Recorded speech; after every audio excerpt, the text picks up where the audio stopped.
Good morning po sa inyo lahat mga kabayan. Tayo po magpe-prepare ng juice nila at saka tubig.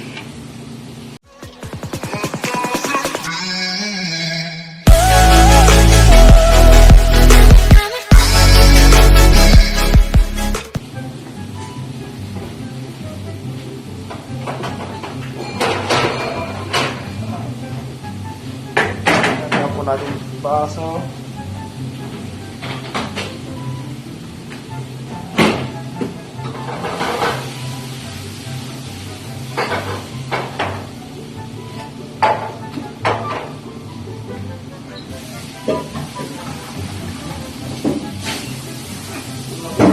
Sa silo, sa mga wala pa. Yan niya pa nakuha niya. Yan? Wala? Bilis naman. Bilis.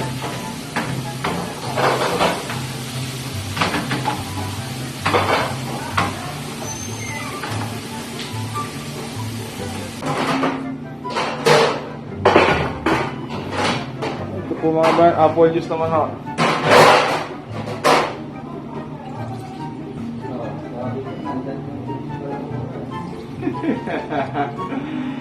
Nagadaw na talaga ang pagkain niya, ha? Oo. Hi, good morning. Good morning. Hey, good morning, Anjay. Anong balita, Anjay? Yung balita, nasaan na yung selfie mo? Wala pa, ikaw na. I-shot mo lang mamaya. Sige, yun na. Yun na. Huwag mo kakalimutan, ha? Kuya, skeleton.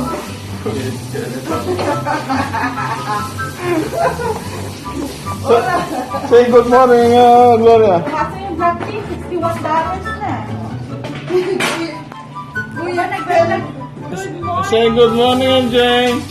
Good morning, Kuya Edwin. Happy Sunday. Ayun po yung ano natin, yung kababayan natin si Eddie.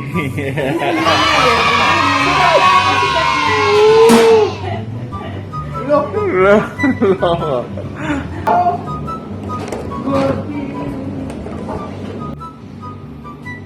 Ito po mga bayan, naglalagyan na po tayo ng tubig. Inumin nila.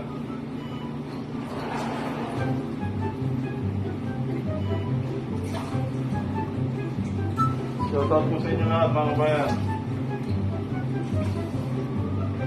Ingat po kayo lagi.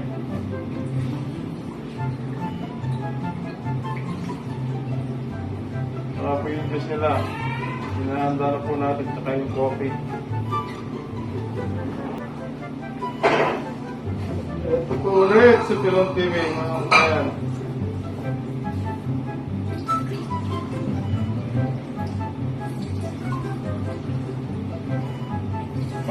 Kala mo, mag-vlog ka na rin kuya? Hindi. Ha? Hindi. Hindi ko kaya yan. Hindi ko marunong sa computer. Nagsasalita ka mag-isa ha?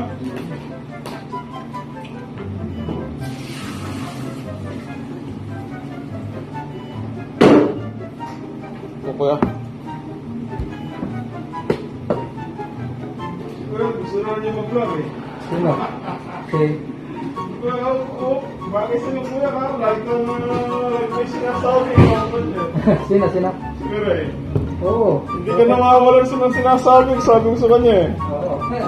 Bagay sa iyan nga mo. Ito po, juice. Cranberry juice po. Ako hindi ko niya nahalata. Hindi ko makakaglablad.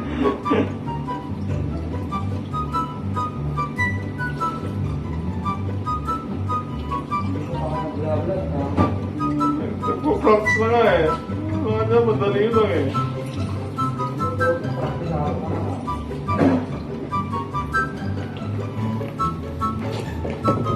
Ito po, orange juice ha, mga kabayan. Hindi po mga orange juice.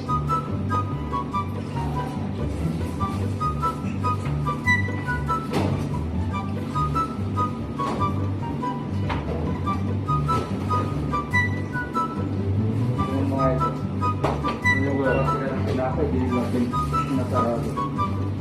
Alam ko na kung sino ito eh. Alam mo na.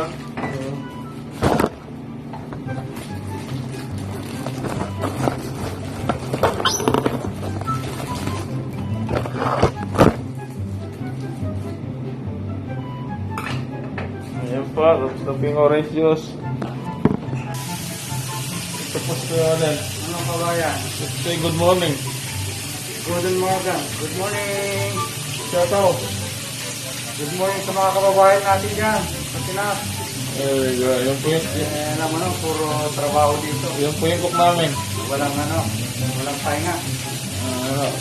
Naghahanap po sila ng mga pagkain namin tsaka sa mga residente. A few moments later.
There and fact checks him, and nobody else seems to care. I mean, he pulls in 4 million people, and to April's point, those 4 million people listen very carefully, and they take cues from Tucker Carlson.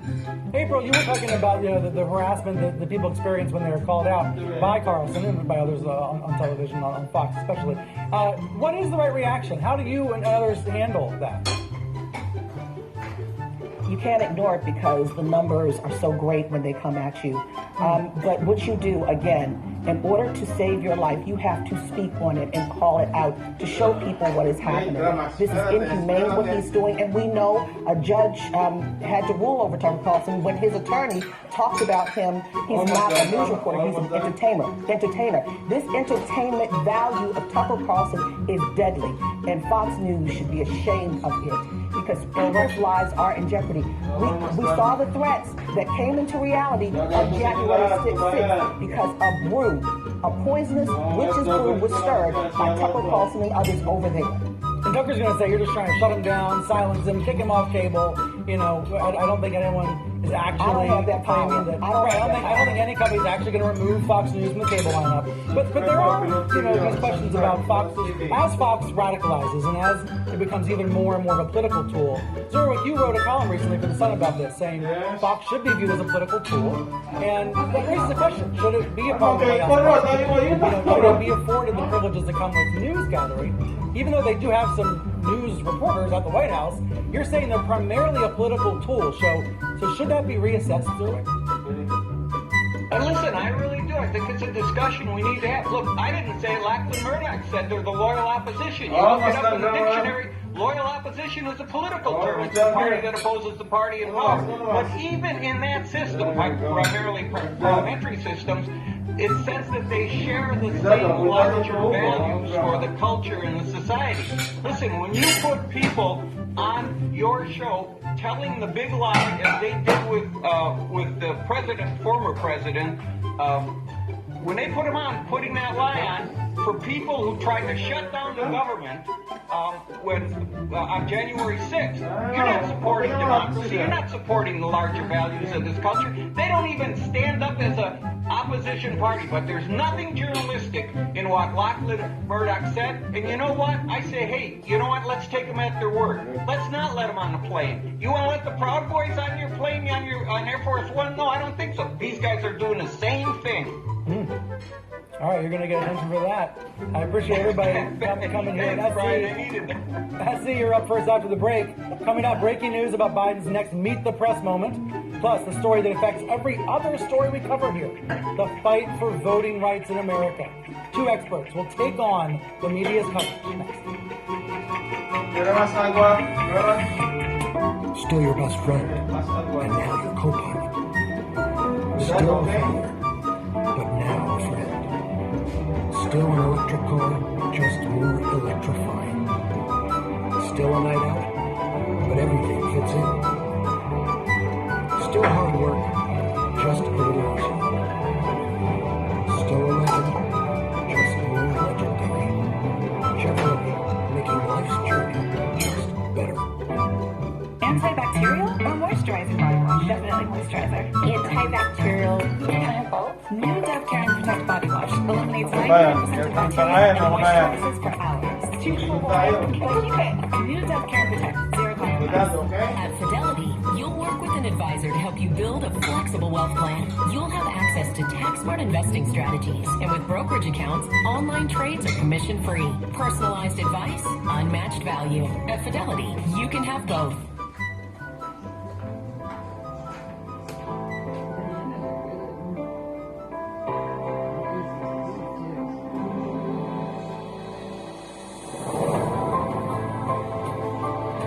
It takes baby steps. Let's start by reducing hiring bias, training managers, and guaranteeing an equitable and inclusive workforce. Take your first step. Become a SHARE member today to get the tools you need. A few moments later. Ayan po mga kababayan, gandang araw po sa inyo lahat. Ayan po sa mga OFW dyan. Gandang araw po. Shoutout po sa inyo lahat.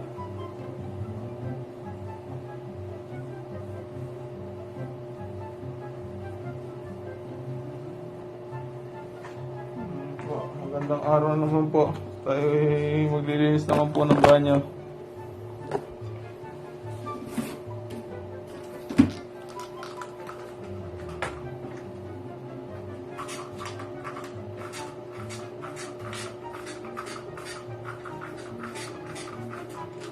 Thank you po sa lahat na mag-subscribe po sa Pelon TV. Maraming salamat po.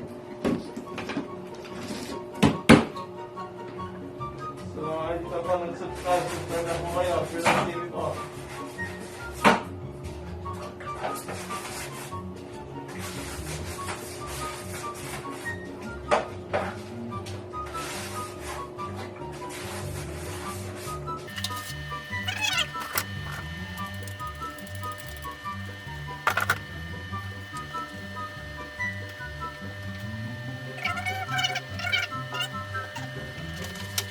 Sa umaga, magpapaligo.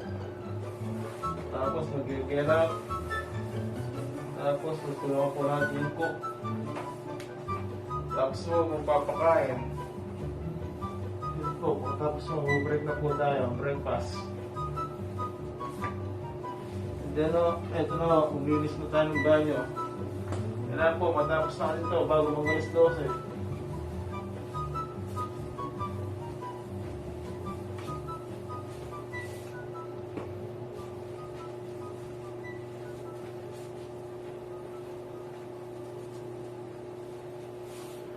Po, kasi po magpapakain pa po tayo bago mag-alas 12. Po kabayan po sa kabila.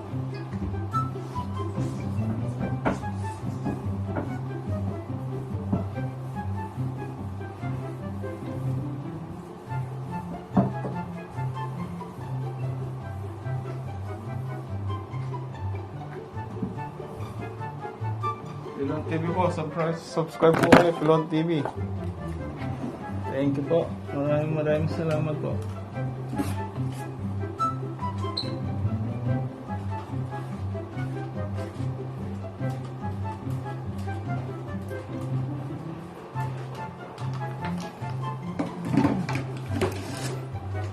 po kayo lagi. Ano-ano po kayo, huwag niyo po kalimutan mag-mask.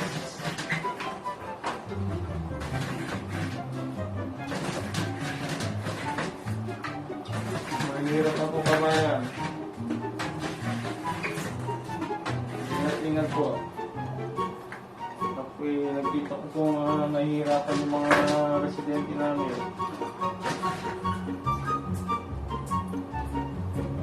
Nakita po silang mamamatay, kabayan. Ingat na po.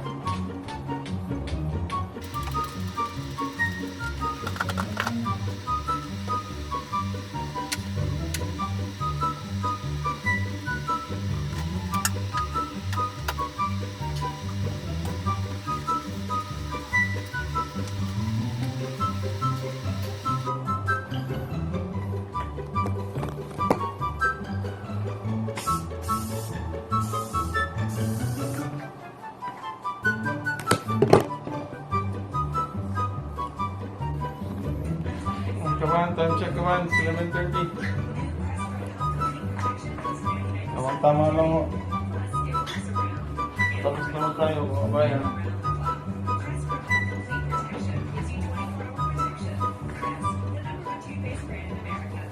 Pagkatapos po nito, bayan, may isa pa ho.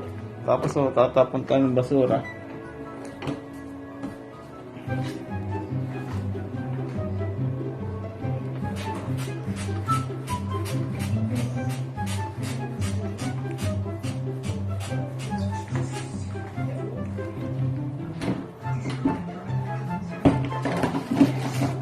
Shoutout po sa inyo lahat, mga bayan.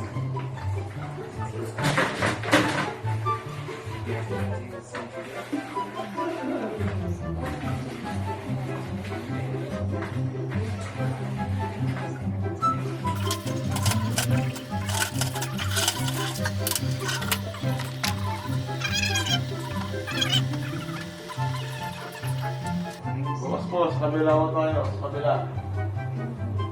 Tapusin na natin bukas yung pagpinta. Ay, kabayan. Hindi kasi tinutulungan ng maintenance kabayan eh. Tinutulungan ako nun, hindi tapos lang ako, ano kabayan?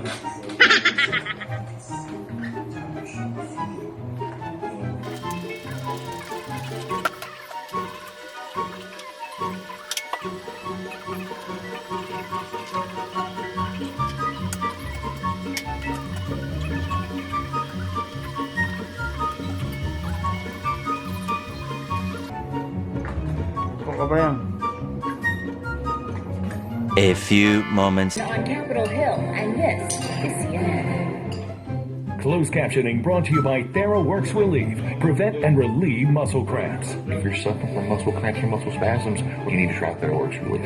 I have patients tell me every day that TheraWorks Relief works. Get TheraWorks Relief today in stores everywhere. In London, a peaceful vigil for a woman kidnapped and murdered was violent and ended in 4 arrests.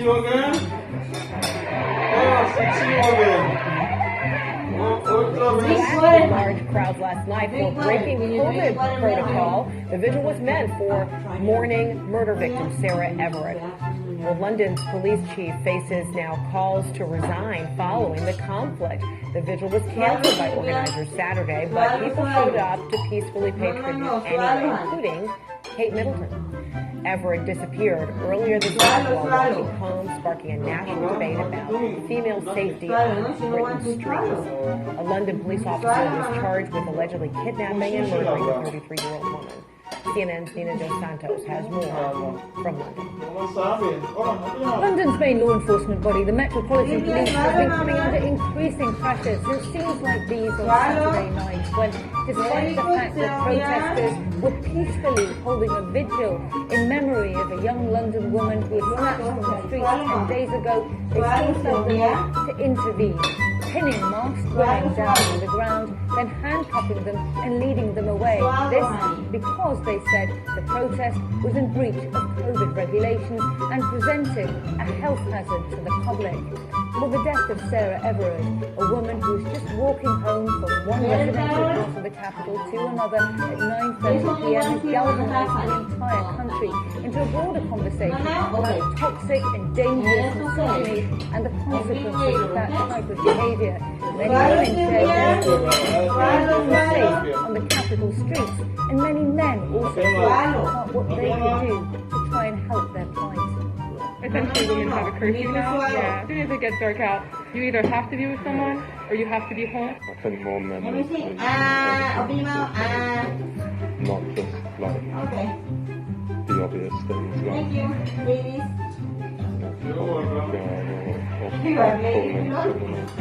anything like that, but like just the little things as well, you know, being in a group of just mates and maybe just like if somebody says something sexist or mildly sexist, Bye-bye. Ingat po kayo lagi. Bye-bye. Call them out.